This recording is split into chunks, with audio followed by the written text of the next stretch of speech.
नमस्कार. आज आपण या व्हिडिओमध्ये मुख्यमंत्री तीर्थदर्शन योजनेबाबत थोडीशी माहिती घेणार आहोत. आपले लाडके मुख्यमंत्री यांनी नुकतेच ज्येष्ठ नागरिकांसाठी मुख्यमंत्री तीर्थदर्शन योजना अशी जाहीर करण्यात आली. बऱ्याच लोकांना त्यामुळे संभ्रम आला की नक्की ही योजना काय आहे आणि या योजनेचं स्वरूप काय. म्हणून या सर्वाची माहिती देण्यासाठी हा व्हिडिओ तुमच्याकडे सादर करत आहोत. मुख्यमंत्री तीर्थदर्शन योजना म्हणजे काय, तर ही 60 वर्षावरील जे नागरिक आहेत ज्यांना तीर्थदर्शनाचा लाभ घ्यायचा आहे, उदाहरणार्थ अष्टविनायक यात्रा करायच्या असतात किंवा महाराष्ट्रात काही सहलीनं त्यांना जायचं असतं, परंतु आर्थिक अडचण किंवा चणचण किंवा सोबत कोण नसल्यामुळे अनेक ज्येष्ठ नागरिक यापासून वंचित राहिलेले आहेत. याचा विचार करत आपले मुख्यमंत्री आणि आपल्या महायुती सरकारने ज्येष्ठ नागरिकांसाठी ही योजना आणली.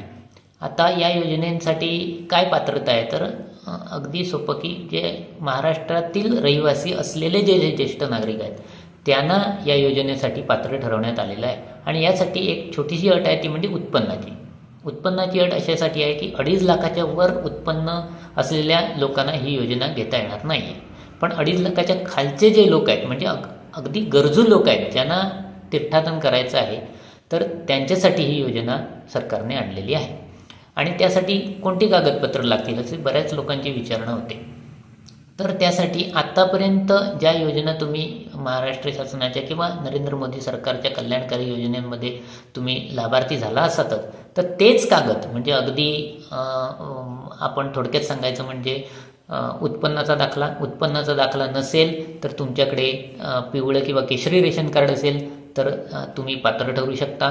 त्यानंतर तुमचं आधार कार्ड, तुमचं रेशन कार्ड, मतदार ओळखपत्र किंवा अधिवास प्रमाणपत्र जरी तुमच्याकडे असेल तर तुम्ही पात्र ठरू शकता.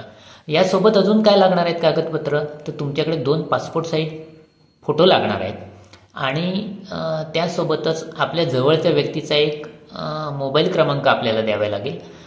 त्याचसोबत आपल्याला डॉक्टरचं एक फिटनेस सर्टिफिकेट द्यायला लागेल. कारण यामागे दृष्टिकोन सरकारचा असा आहे की तुम्ही जेव्हा ज्येष्ठ नागरिक प्रवास करत असता तेव्हा तुमच्या काही छोट्या मोठ्या अडचणी असतात प्रवासामध्ये, तर त्या असल्यास किंवा एखादी अडचण आली तर तुमच्या नातेवाईकांना आपण संपर्क साधू शकतो. यासाठी तुमचा मोबाईल नंबर घेण्यात येतोय. आणि फिटनेस सर्टिफिकेट अशासाठी की तुम्ही फिट आहात की नाही, किंवा बरेच 65 वर्षावरील किंवा 70-75 वर्षाच्या लोकांना अनेक त्रास असतात, मधुमेह असतो, अजून कोणाला बरेच काही त्यांच्या समस्या असतात आणि ते जर फिट नसतील तर पूर्ण ज्येष्ठ नागरिकांची जी सहल जाणार आहे तर सर्वांनाच याचा त्रास होऊ शकतो. त्यामुळे ती अशी अट ठेवण्यात आलेली आहे की तुम्ही सरकारी वैद्यकीय प्रमाणपत्राची अट तुम्हाला ठेवलेली आहे. हा एकमेव कागद इतर सगळ्या योजनांपेक्षा महत्त्वाचा आणि एक वेगळा असा कागदाची अट शासनाने ठेवलेली आहे. आता या योजनेसाठी पात्र असलेले लाभार्थी तर आपण जाणून घेतलं, पण कोण अपात्र आहेत हे पण आपण जाणून घेऊया. तर 2.5 लाखापेक्षा जास्त उत्पन्न असलेले तर अपात्र आहेतच, शिवाय एखाद्या घरातल्या मेंबर म्हणजे मुलगा त्यांचा जर ITR भरत असेल तर ज्यांचं उत्पन्न जास्त आहे तर त्यांच्यासाठी ही काही योजना नाही आहे. तसेच सरकारी नोकर असतील तुमच्या घरात तरी तुमच्यासाठी ही योजना नाही आहे. तसेच तुमच्या घरातील सदस्य एखाद्या महामंडळावर, एखादा आमदार, खासदार किंवा एखाद्या मोठ्या संस्थेचा प्रतिनिधी असेल तर त्याच्या घरातही ही योजना लागू होणार नाही आहे. आणि असे शासनाचे निकष आहेत आणि तशा पद्धतीचं हमीपत्र तुमच्याकडनं घेण्यात येतं. आता प्रवासाच्या आधीसुद्धा 15 दिवस आधीसुद्धा तुमच्याकडे याबाबतचं हमीपत्र घेण्यात येतं. आता नक्की ही योजना म्हणजे काय, अनेक लोकांमध्ये असा संभ्रम आहे की आम्ही गाडी करून गेल्यानंतर या योजनेचा लाभ घेऊ शकतो का, तर नाही. गाडी म्हणजे स्वतंत्र गाडी करून जाण्यासाठी 30,000 रुपये मिळतील असं काही ही योजना नाही आहे. ही योजना शासनाने गरीब लोकांसाठी आणलेली आहे आणि त्या गरीब लोकांमध्ये जे ज्येष्ठ नागरिक आहेत त्या ज्येष्ठ नागरिकांची काळजी घेणे हा सुद्धा एक दुसरा हेतू आहे ते या योजनेचा, हा आपण लक्षात घ्यावा लागेल. कारण ही योजना जसं आपण ज्येष्ठ नागरिकांसाठी मोठमोठ्या सहली अरेंज करतो, मोठमोठ्या टूर्स कंपन्या आहेत तर त्या टूर्स कंपन्या अरेंज करतात आणि आपण एका प्रवासाच्या मुख्य ठिकाणी जातो आणि तिथून मग ती टूर आपल्याला ते घेऊन जातात आणि पूर्ण टूर परत करून त्या सुरुवातीच्या स्थळी आणून सुखरूपपणे सोडतात. अशाच पद्धतीने राज्य सरकार ज्येष्ठ नागरिकांची काळजी घेत ही योजना राबवत आहे. म्हणजे नुसता प्रवास खर्च 30,000 रुपये मिळतोय इथेच थांबलेलं नाही आहे. तर सरकारने यातमध्ये एक चांगला दृष्टिकोन ठेवला आहे की जे ज्येष्ठ नागरिक यासाठी पात्र आहेत त्यांची ऑनलाईन संगणकीकृत एक लिस्ट तयार होईल. प्रत्येक जिल्ह्याचा एक स्वतंत्र त्यांच्या लोकसंख्येनुसार त्याचा कोटा ठरेल आणि ते पात्र व्यक्ती म्हणजे तुम्ही ऑनलाईन एकदा अर्ज केलात पती पत्नीने तर तुम्ही त्याच्यात ऑटोमॅटिकली त्या ऑनलाईन अर्ज जशा क्यूमध्ये आहेत आणि जी यात्रा असेल म्हणजे उदाहरणार्थ अष्टमी यात्रा असेल तर त्याचा एक क्यू वेगळा असेल, अजून कुठल्या तरी जसं जशा वेगवेगळ्या यात्रा आहेत तर त्याप्रमाणे त्याप्रमाणचे ज्येष्ठ नागरिक त्या लिस्टमध्ये समावेश होईल. आणि मग त्या कुठल्या डेस्टिनेशन पॉईंटला आपल्याला जायचं आहे आणि कुठून ती सुटणार आहे या सगळ्याचं नियोजन त्या ऑनलाईन पोर्टलवर संगणकीय प्रणालीद्वारे करण्यात येईल.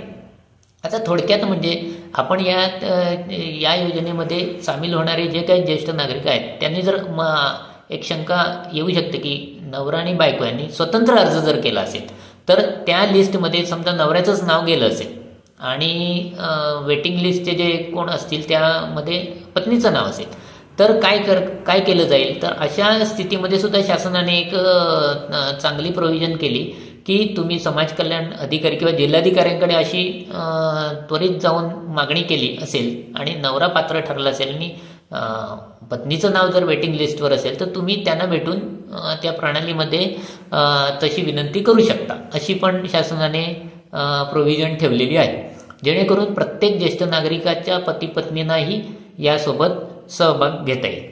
आता याबरोबर अजून एक शंका बऱ्याच लोकांची येते की या योजनेमध्ये आई वडील जर प्रवासाला जात असतील तर मुलं जाऊ शकतात तर 100% नाही.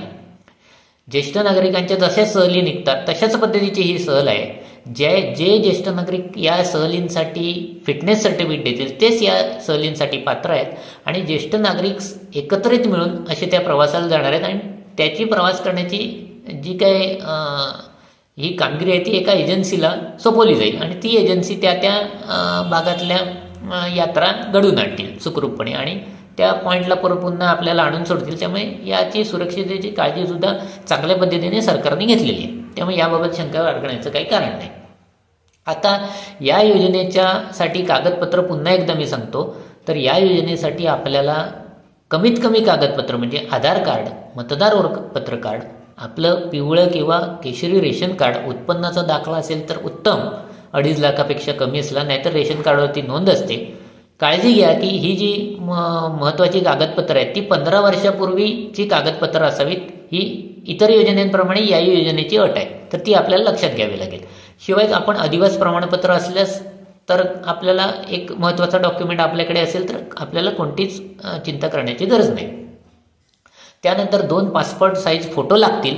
वैद्यकीय अधिकाऱ्याचं सरकारी वैद्यकीय अधिकाऱ्याचं प्रमाणपत्र लागेल की फिटनेस सर्टिफिकेट त्याचाही नमुना त्या ह्याच्यामध्ये ऑनलाईन पोर्टलवर आपल्याला मिळेल. आणि यासोबत काय तर आपल्याला एक स्वतःचं हमीपत्र द्यायचं आहे जे प्रवासामध्ये कोणत्याही अप्रिय घटना घडू नयेत किंवा प्रवासात ज्या काळजी घेण्यासाठी जे नियमावली आहे, जी रेल्वेची नियमावली आहे, जी बसची नियमावली आहे, उदाहरणार्थ मादक द्रव्य नेऊ नयेत किंवा ज्येष्ठ नागरिकांनी तंबाखू किंवा इतर काही गोष्टी नेऊ नयेत आणि त्यांना काही त्याचा त्रास आजूबाजूच्यांना पण त्याचा त्रास होऊ नयेत. उदाहरणार्थ रेल्वेमध्ये 10 ते 6 झोपण्याची वेळ असते तर अशा ज्या काही नियमावली आहेत शासनाच्या त्याच नियमावली या योजनेसाठी पण लागू आहेत. पण त्यासाठीचं एक हमीपत्र असेल तर ते हमीपत्र आपल्याला द्यावं लागेल.